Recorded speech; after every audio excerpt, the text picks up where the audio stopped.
Hello, beautiful and amazing people. I know it's been a while, and I'm glad to be back. I hope everyone had a happy holidays. And also, in the interim, I have been working deeply on myself in order to continue to grow on this path and this journey. I know last time we were talking about emotions and feelings and learning how to navigate the way that we feel and understanding our emotions, what they are, what they mean, those experiences, and just learning how to feel, learning how to be safe to feel, which is something that I'm still learning about, which is also incredible in itself, in the sense of feeling alive, really, because that's what we are, as we've been discussing. So, after the several months in my journeying, I've been able to work on many things, such as body talk, energetic work, shamanic journeying, and of course talk therapy, and I can't get enough of it. The way that I look at it is you go to the gym, or you go for a run, or you stimulate your mind in one way or another, but what are you doing for your mental health? It doesn't mean that you're unhealthy. It just means that you want to grow and gain knowledge and become enlightened within the self and within the universe and within all things, should you make that choice. And that's what mental health is, in the journey of mental health and pursuing that. When you go to the gym, you work out and you build your muscle capacity, your strength, endurance, or you run. Same idea. But you have to keep going and you have to keep challenging yourself to keep doing that. And in the same sense, when you have experts and guides and energy, talk therapy, counseling, mental health resources, you're able to look at that as a personal trainer for that realm or that world, just like you would a garden. To become a garden expert, you would want to talk to a gardener. And so why not expand that knowledge? Because at the end of the day, as humans, we're smart enough to know that at this day and age, it is mind over matter. And essentially what that means is that your thoughts become your reality. Of course, working hand in hand with your emotions and your feelings and many other things. So imagine being able to master every thought and to become one with your thoughts and to flow through your feelings and to gain knowledge, to understand the inner.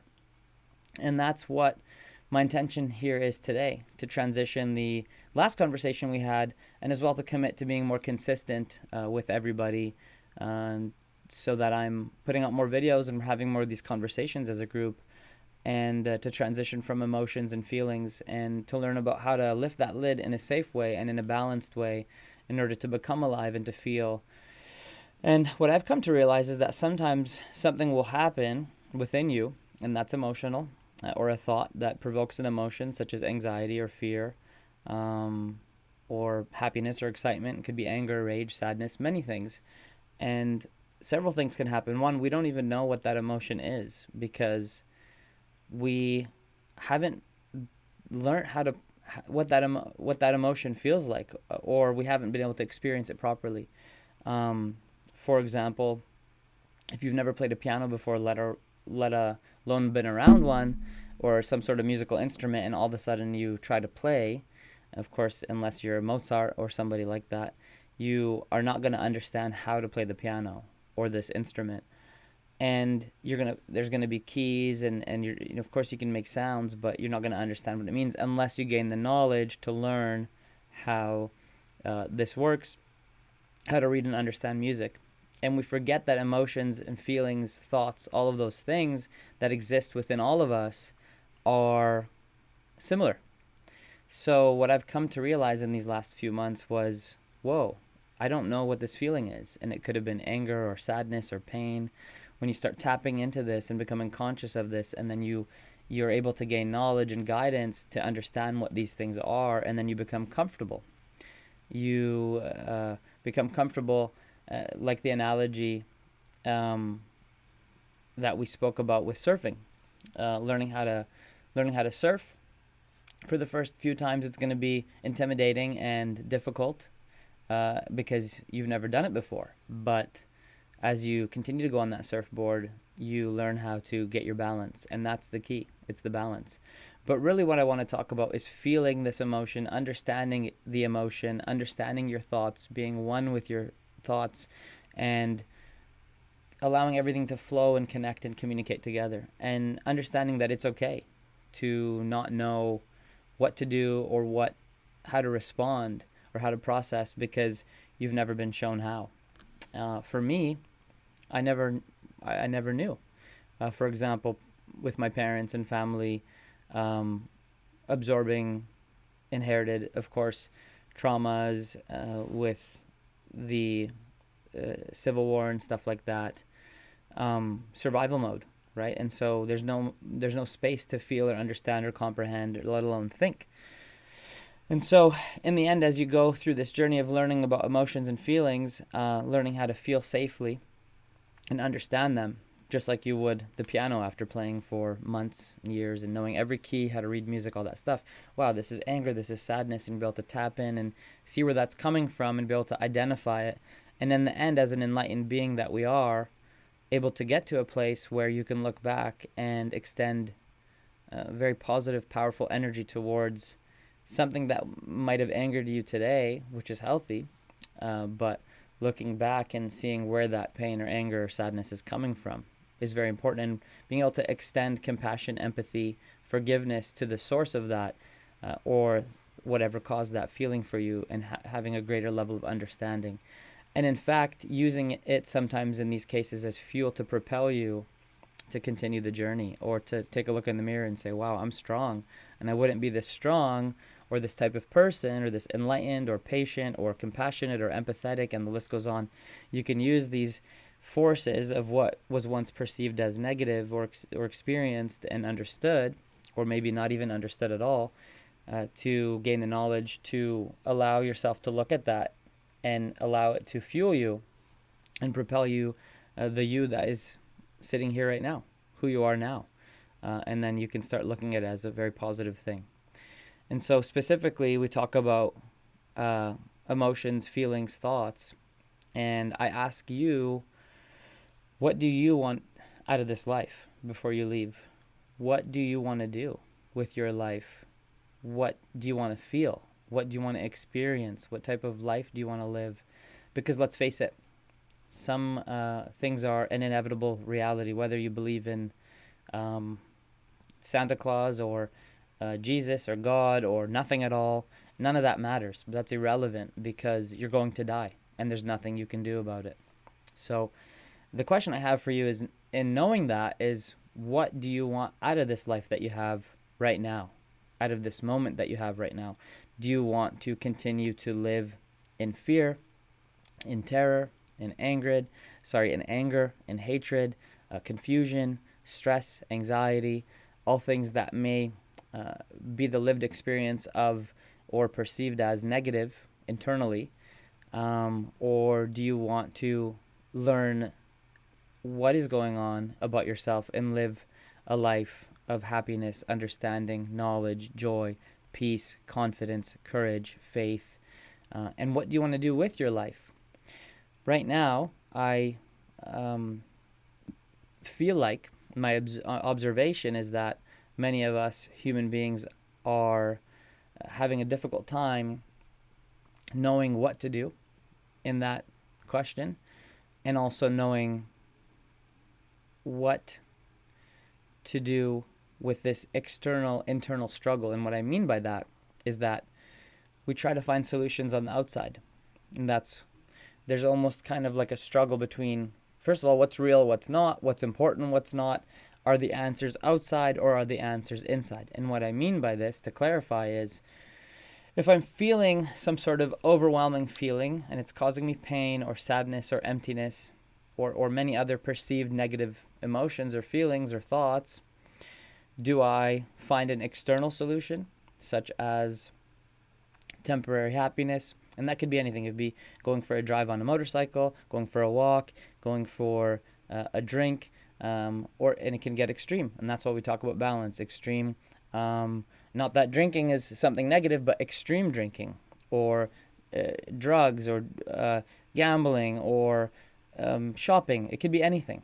So we find extreme solutions for our internal feelings and thoughts.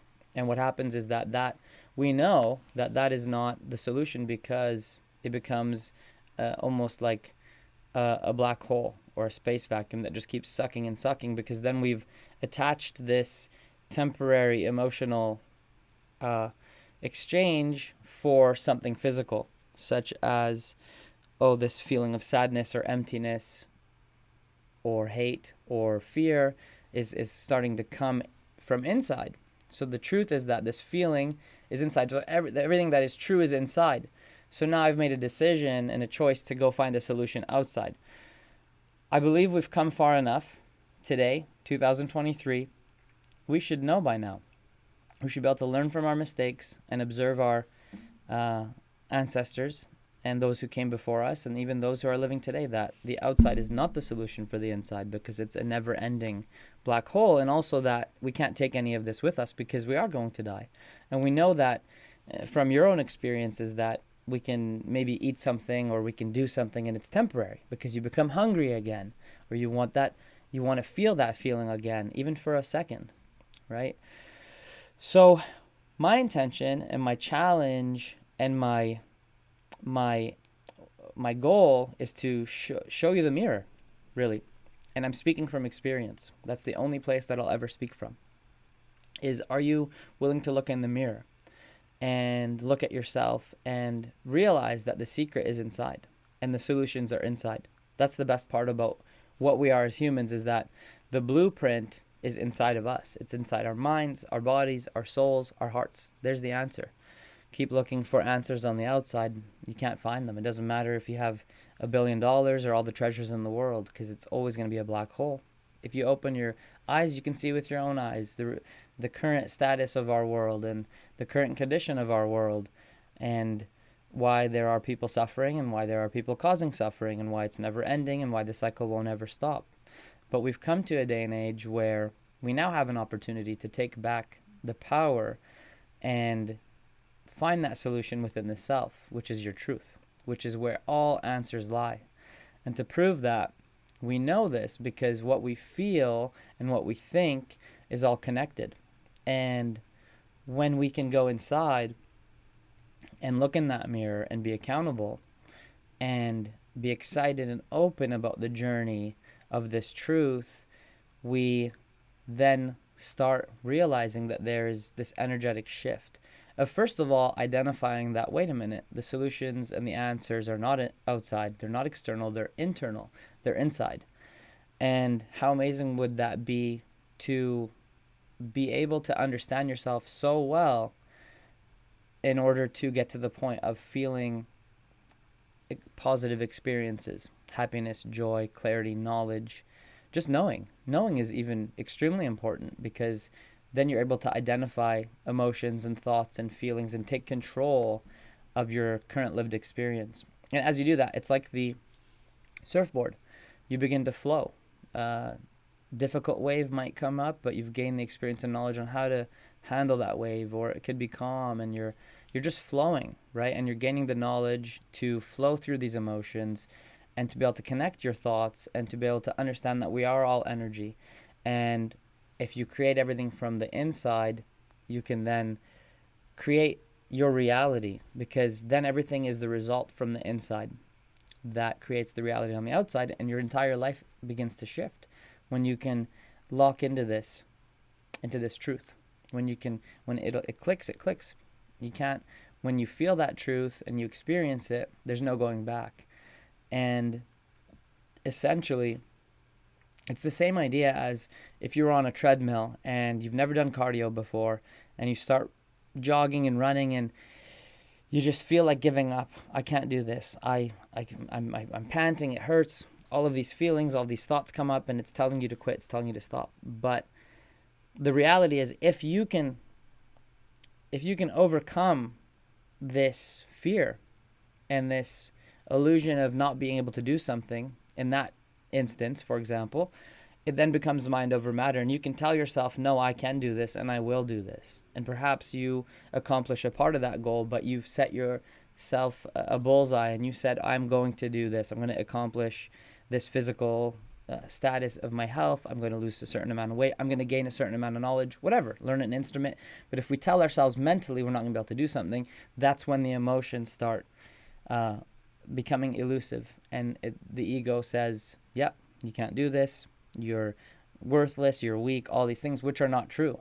But you see how there's a mind, emotion, body, spirit connection. And so again, if I hold a mirror up to you, my question to you is, are you willing to look into it and trust me and follow the path that I've taken by being able to do this and to completely transform my life? And what I mean by that is, I used to be so anxious that I couldn't function, and it would connect to my body with my breathing, and I used to be full of fear and these feelings that I had no idea what they were. And of course we're human, we're passing through all together in this world. But since I, several years ago, chose to look in that mirror, I've transformed, because I've gained knowledge and understanding and a comprehension of everything that I'm experiencing. And because of that, I understand that I'm creating this reality from the inside. And so then I get excited of this journey of the inside.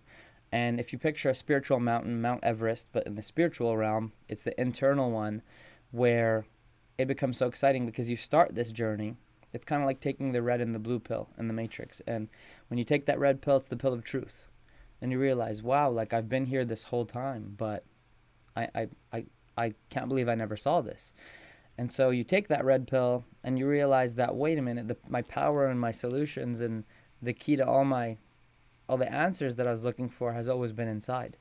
It becomes the most beautiful thing ever, because you look inside for the solutions and you're able to begin this journey of enlightenment, right? And you realize, wait a minute, the answers are not outside. And I'm not saying not to look outside. I'm saying to focus on the truth, which is the soul, which is infinite, which is you, and not the body, not the physical things. And knowing that whatever you think, feel, create internally is what projects from you externally.